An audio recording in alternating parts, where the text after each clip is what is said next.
O tráfico de pessoas é uma das formas mais graves de violação dos direitos humanos, atingindo os direitos fundamentais e a dignidade, principalmente das pessoas mais vulneráveis. No ano 2000, a Assembleia Geral da ONU adotava a Convenção das Nações Unidas contra o Crime Organizado Transnacional. Como desdobramento, em 2003, entra em vigor o Protocolo de Palermo. O objetivo: prevenir, reprimir e punir o tráfico de pessoas, orientando mudanças nas legislações e criando instrumentos de atuação e cooperação internacional. Mais de 150 países são signatários, entre eles o Brasil. A gente ratificou, o Protocolo de Palermo em 2004, então isso quer dizer que o governo brasileiro reconhece, e se compromete com esse instrumento internacional. O ICMPD foi ao Brasil para que o governo brasileiro se vestisse mais de uma expertise internacional. To develop or revise anti-trafficking legislation. And we've been always invited by the government to participate in the consultations they carried out when it comes to development of anti-trafficking response. Nós exploramos, por exemplo, junto com o governo brasileiro, a possibilidade de abertura de novos centros para acolhida de imigrantes, para informações e apoio e suporte a imigrantes. Com o tempo, nós fomos ajudando o Brasil a criar legislações, a criar sistemas, a criar políticas. O principal avanço foi exatamente com a promulgação da Lei 13.344, que é a Lei de Tráfico de Pessoas. Essa lei ela vem para buscar suprir uma lacuna, uma omissão legislativa, porque não existia no Brasil uma legislação específica que cuidasse do tráfico de pessoas, que tipificasse o crime de tráfico de pessoas. Ela trouxe essa ampliação abrangendo uma série de situações que se configuram por tráfico de pessoas e antes não eram enxergadas dessa forma, porque antes eles tinham que pegar dispositivos de diversas leis para conseguir configurar o crime. Essa lei permitiu essa padronização, Entre os avanços presentes na lei promulgada em 2016 está a ampliação das formas de exploração para além da exploração sexual, indicando agora também como delito a remoção de órgãos, tecidos e partes do corpo, a submissão a trabalhos em condições análogas à de escravo, a submissão a qualquer tipo de servidão e a adoção ilegal.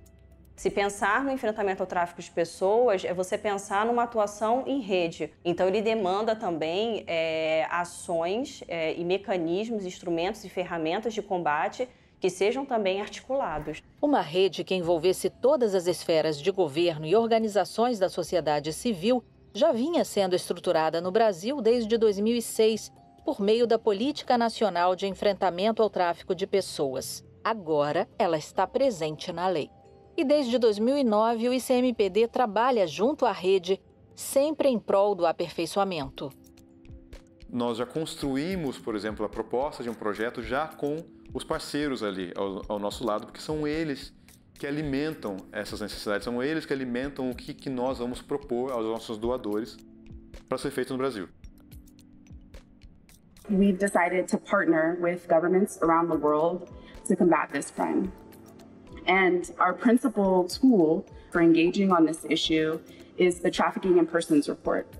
It's an annual report that we release every year since 2001, and it includes an assessment of every single country that is either an origin, destination, or transit point for trafficking in persons. A Polícia Federal vem desenvolvendo um trabalho de intensa cooperação internacional com outras polícias, e não só com outras polícias, mas com organizações transnacionais e que possuem importantes informações na hora de se investigar esse tipo de criminalidade. O Ministério Público Federal ele tem tanto atribuição criminal quanto civil nesse assunto do tráfico de pessoas, principalmente com relação à escravidão contemporânea. Então, são parcerias que são estabelecidas tanto com o Ministério do Trabalho quanto com o Ministério Público do Trabalho e com a Polícia Federal em operações que visam combater o tráfico de pessoas. A gente tem interface com diversos órgãos, tanto da esfera federal, quanto estadual e municipal. Então, o nosso papel aqui nessa coordenação no MJ é realmente de articular e coordenar essas iniciativas de forma a ter uma política mais coerente e mais efetiva. O julgador, né, da matéria criminal, ele tem que buscar no processo, quer dizer, quais são as informações que ele busca no processo? Na medida em que a lei diz, olha, mas esse transporte ele precisa ter acontecido sob grave ameaça, sob violência, sob coação, mediante um abuso, o problema se coloca quando a gente começa quando a gente entra no campo da fraude e do abuso, né? Porque são elementos que vão demandar, em alguma medida, uma valoração tanto da circunstância de fato, como daquele sujeito que é enganado, ou que foi submetido à fraude, ou que foi abusado. Então, às vezes, é muito fácil, entre aspas, investigar um crime de tráfico de drogas, né? Tá ali a droga, o autor, autoria, crime, materialidade. Então, não tem os meandros que o tráfico de pessoas possui. A denúncia tem que vir completa o suficiente para que a gente possa ajuizar uma ação para poder entrar no domicílio. O juiz tem que ler e se convencer de que realmente tem que ser tomada uma medida, tem que ir lá verificar a situação. Que o direito ele comece a fazer esse movimento de diálogo com outras disciplinas, especialmente a psicologia, para que através da entrevista cognitiva se possa buscar esses conselhos, né, e se estabelecer e se levar para dentro do direito esses critérios para ser construídos de maneira adequada os fatos. Por exemplo, ano passado fizemos uma operação envolvendo transexuais. Na hora de se fazer as oitivas, a Polícia Federal teve a sensibilidade suficiente de chamar uma ONG especialista em transexuais para que aquelas vítimas ficassem mais à vontade em suas declarações, né? Para que rompesse aquela distância entre a autoridade policial e a vítima, em especial nesse caso os transexuais, e conseguimos bom êxito e boas informações, provas robustas para conseguir a condenação dessas pessoas. O mais comum é nós pensarmos no tráfico humano relacionado à migração clandestina, quando o Brasil também é uma rota importante de passagem de pessoas para exploração sexual. Como ele também tem um componente muito grande transnacional, se você consegue identificar um caso de tráfico transnacional, digamos, por exemplo, num caso que o Brasil seja usado como trânsito, você está impedindo que um crime também ocorra em outro país. Tem um país de origem, tem um país de trânsito para onde a vítima ou o traficante passa, e tem um país de destino para onde ele vai. O mais impactante, pelo menos os mais impactantes que eu já vi, é a Operação Bisturi, um caso que envolveu Israel, o Brasil e a África do Sul. Foi uma operação lançada pela Polícia Federal e pela MPF em Pernambuco. Então, a quadrilha de Israel se movimentou para o Brasil, aliciou pessoas pobres, comprou os rins, levou os pacientes para a África do Sul, esses rins eram removidos lá para transplante em pacientes israelenses. É um dos casos mais chocantes desse grande e terrível mundo do tráfico humano. A gente tem muito mais contato com casos de tráfico interno para fins de trabalho escravo do que os outros casos. A maioria dos trabalhadores nacionais que foram resgatados em condição análoga de escravo, por exemplo, na construção civil, a maioria não era do Rio de Janeiro. Eles eram de outros estados da federação. A verdade que falta, talvez devido à lei ser relativamente recente, que os profissionais do sistema de justiça identifiquem que ali não se tratava apenas de um caso de trabalho escravo, mas conjugado com o crime de tráfico de pessoas também. Eu acredito que ainda falta um pouco essa maior visibilidade desse crime que é cometido no deslocamento, não é? O chamado gato, que é o aliciador, ele é criminalizado por meio de aliciamento de trabalhadores, que é um outro artigo penal que você pode também tipificar. e não especificamente tráfico de pessoas. O crime de tráfico de pessoas, ele prevê uma ação, tem um meio e tem uma finalidade. O protocolo de Palermo, ele fala que o consentimento é viciado para pessoas adultas. Em caso de fraude, se foi utilizado algum dos meios, abuso de posição de vulnerabilidade, engano, fraude, rapto. E na legislação não entrou o tema do consentimento. Por outro lado, a Política Nacional de Enfrentamento ao Tráfico de Pessoas, ela prevê que o consentimento da vítima é irrelevante. E sempre ressaltando a importância de que para menores de 18 anos de idade, considerados pelo protocolo de Palermo como crianças, o consentimento é sempre irrelevante. Normalmente as vítimas, principalmente no caso de trabalho escravo e exploração sexual, elas ficam constrangidas com a situação, têm receio também de procurar a autoridade policial, têm medo, né, desses traficantes. A pessoa que migra buscando melhores condições de vida, ela já está despida de muitos direitos. É uma pessoa que já está numa situação em que ela acaba aceitando qualquer oferta, aceitando qualquer condição de trabalho e forma de sobreviver. Atuávamos, seja no meio rural, seja no urbano, atuávamos resgatando aquele trabalhador da condição análoga de escravo, ele recebia a indenização pelo dano moral que ele sofreu individualmente, ele passava a receber o seguro-desemprego, só que o dinheiro acabava. Ele tinha que voltar ao trabalho. Mas que trabalho?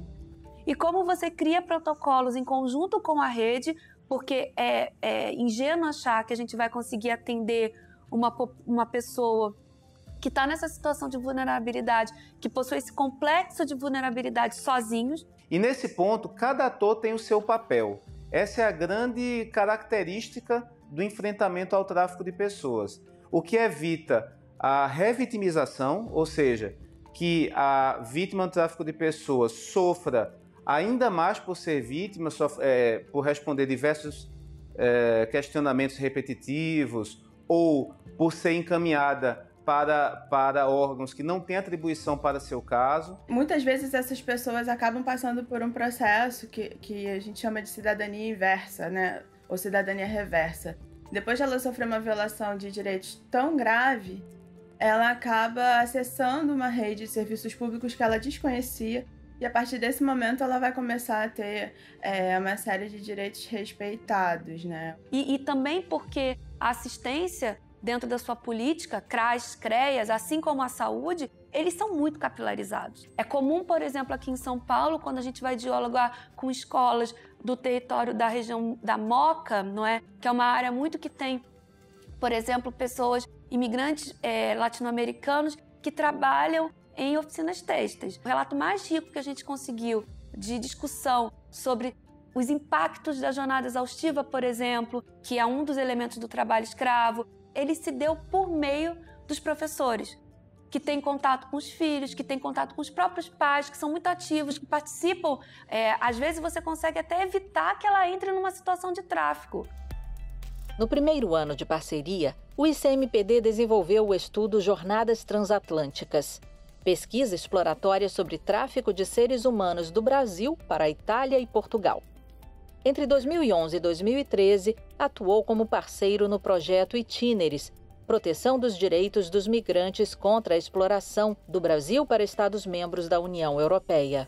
Em paralelo, implementava o diagnóstico de tráfico de pessoas nas áreas de fronteiras do Brasil, apresentando recomendações quanto às políticas públicas para 11 postos avançados de atendimento humanizado ao migrante nas fronteiras. Em 2013, o ICMPD implementa o projeto Migrações Transfronteiriças, levantando dados sobre a rede de proteção social e atenção às vítimas de tráfico. Já tiveram vários projetos em parceria aqui conosco e sempre foram projetos muito enriquecedores para a nossa atuação enquanto instituição, porque permitiram elaboração de estudos, de diagnósticos que muitas vezes a gente não conseguia, pelas nossas próprias capacidades e recursos disponíveis, realizar. Até 2016, nós tínhamos um outro projeto no Brasil chamado Migrações Transfronteiriças Brasil. Nesse projeto, nós contribuímos para o governo brasileiro de diversas formas. Por exemplo, com elementos para a criação da Política Nacional Antitráfico e também com a Lei Antitráfico. Como nós tínhamos uma nova legislação, nós tínhamos uma nova política pública, dessa necessidade de implementação rápida é que veio a atenção. Iniciativa do ICMPD com investimento do Departamento de Estado norte-americano, desde 2018 o projeto Atenção Brasil atua para o fortalecimento da capacidade do governo brasileiro para identificar, proteger e referenciar vítimas de tráfico de pessoas. Cursos e dinâmicas realizados nas 5 regiões do país envolveram profissionais da rede para capacitá-los e aumentar a cooperação. A partir das atividades foram produzidos 2 guias, um focado na aplicação da lei e persecução penal e outro na assistência e referenciamento de vítimas. E um ponto muito interessante foi o compartilhamento das práticas locais. Cada exemplo compartilhado permitia que o grupo buscasse saídas próprias para eles e avaliasse a partir de suas próprias perspectivas em confronto e em debate com as demais, quais seriam possíveis soluções. No curso de assistência às vítimas, a gente contou com uma participação grande de profissionais que estão vinculados à segurança pública. Desperta também no olhar desses profissionais que estão ali na ponta, né, policiais civis, guardas municipais, a importância de um atendimento humanizado, de uma escuta qualificada também para atentar para outros aspectos que não exclusivamente, né, o que vai entrar para o inquérito, que vai entrar para os relatórios deles. Então, nós tivemos contato com membros do Ministério Público Federal, membros da Fiscalização do Trabalho, tinham delegados da Polícia Civil, da Polícia Federal, tinham várias instituições que atuam, até tem uma juíza federal também que palestrou, que atuam na erradicação do trabalho escravo. Tive a oportunidade e a honra de ser convidada para falar sobre as diretrizes para a sentença condenatória no âmbito do tráfico de pessoas, e eu tentei trazer um olhar desse julgamento com perspectiva. A lei, ela impacta os sujeitos de maneira diferenciada, e isso precisa ser considerado pelo magistrado na hora de analisar a prova, definir, construir a fundamentação da sua decisão e chegar às conclusões e, enfim, definir a resposta que o Estado vai dar para aquela situação. A aproximação com o ICMPD aconteceu com a minha antecessora e que deu, inclusive, origem não só a capacitações no país inteiro, mas também a um produto perene, que vai ser o ensino à distância na plataforma da Polícia Federal sobre tráfico de pessoas. Porque esses organismos conseguem visualizar as boas práticas em vários países do mundo e podem, com isso, auxiliar principalmente na capacitação dos servidores, né? Levando boas práticas identificadas em um país para os outros. Desses cursos também nós tiramos insumos para 2 guias e eles foram alimentados com os contextos, com as necessidades específicas. O que eu vejo é que foi um trabalho conjunto com esses órgãos, com o organismo, que os manuais vão ter muita utilidade para os gestores que estão nas pontas, atendendo aquelas vítimas, aplicando a lei de tráfico. This has been a 2-year project that we've been partnering with ICMPD, and overall we've been really pleased with the results. O plano estratégico atual da Polícia Federal é a internacionalização, a intensificação da cooperação jurídica internacional e da cooperação policial internacional. Você não consegue combater o tráfico internacional de pessoas se você não conseguir, por exemplo, ouvir uma pessoa em outro país. Um dos grandes desafios para você conseguir identificar e provar casos de tráfico é a coleta de provas, porque muitas das vezes os eventos, a evidência ocorre em vários países, não só no caso do Brasil em vários estados, mas em vários países. Eu atuei num caso na Bahia há uns 6, 7 anos atrás, no qual havia 3 países atingidos pelo esquema de tráfico de mulheres. Se nós tivéssemos uma ferramenta como as equipes conjuntas de investigação naquela época, teria sido muito mais fácil identificar as vítimas, eram cerca de 30 vítimas, recuperar o dinheiro e capturar os criminosos, trazê-los de volta para julgamento no Brasil. O ICMPD pode contribuir muito, isso também é um anseio que veio chegando até nós, o ICMPD, por várias fontes diferentes, em três linhas, que seria a coleta de dados, melhorar o Sistema Nacional de Coleta de Dados. O segundo seria o apoio ao governo brasileiro e à sociedade civil para lidar com o fluxo de venezuelanos entrando no Brasil, que, segundo algumas estimativas, vai aumentar no futuro próximo. E a terceira linha, que é o que a gente trabalhou muito nesse projeto atual Atenção Brasil, é a coordenação nacional entre os entes. Como o Brasil é muito grande, tem muitos setores e tem muitas partes interessadas em combater o tráfico, coordenação acaba sendo um desafio. A coleta de dados no tráfico sempre foi um aspecto muito frágil. A gente não tem um sistema único que me dá uma informação. Hoje tem tantos casos de tráfico de pessoas no país. Cada órgão tem a sua sistemática para registrar esses dados de tráfico de pessoas. Então, o Ministério da Justiça vem num esforço já desde antes, mas com um foco maior desde 2018, na criação de um sistema ou numa forma mais metodologicamente adequada aos órgãos para a gente sistematizar esses dados gerados por diferentes órgãos e fontes de estatísticas sobre o crime. Isso acontece por vários motivos. Isso acontece porque o tráfico é um fenômeno que tem que ser combatido através de muitas instituições diferentes e cada uma dessas instituições ajudam no combate em fases diferentes do processo. E esse é exatamente um tema que nós estamos trabalhando no momento no Brasil. Nós queremos conseguir criar um projeto, uma plataforma, uma forma, um programa para que melhore a coleta de dados no Brasil. Isso é um anseio do governo brasileiro que já vem sendo dito e discutido conosco do ICMPD já há anos.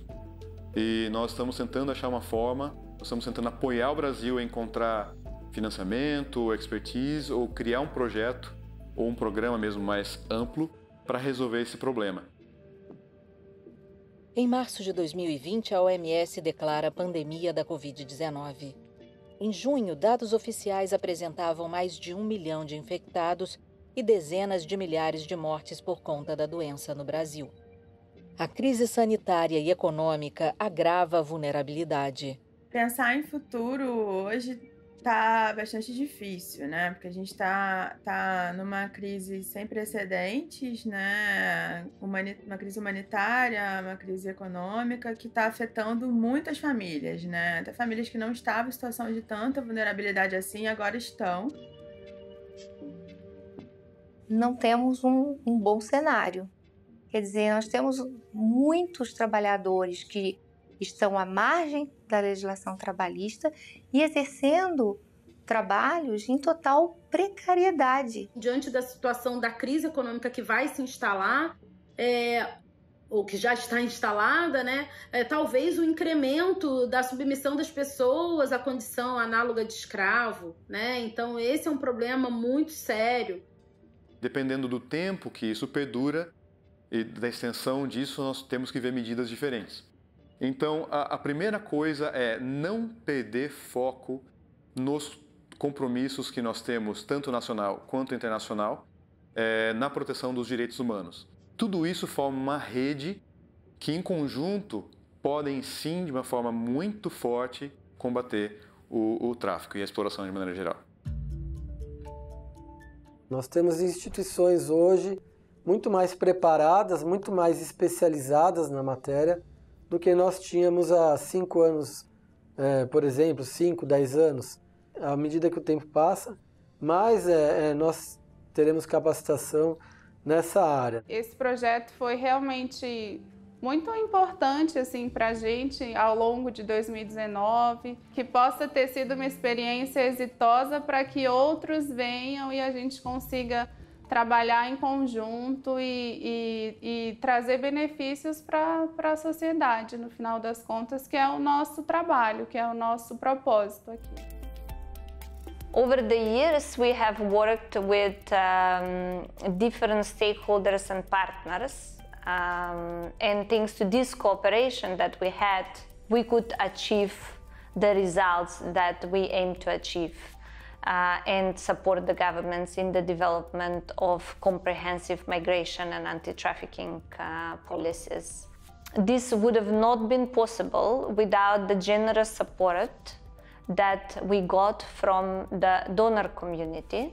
And I would also like to mention the most recent cooperation that we have in Brazil, but actually with them we have very long-standing cooperation since the very beginning, and that is the US State Department Office to Monitor and Combat Trafficking in Persons. Over the past 2 decades, we've really seen a shift.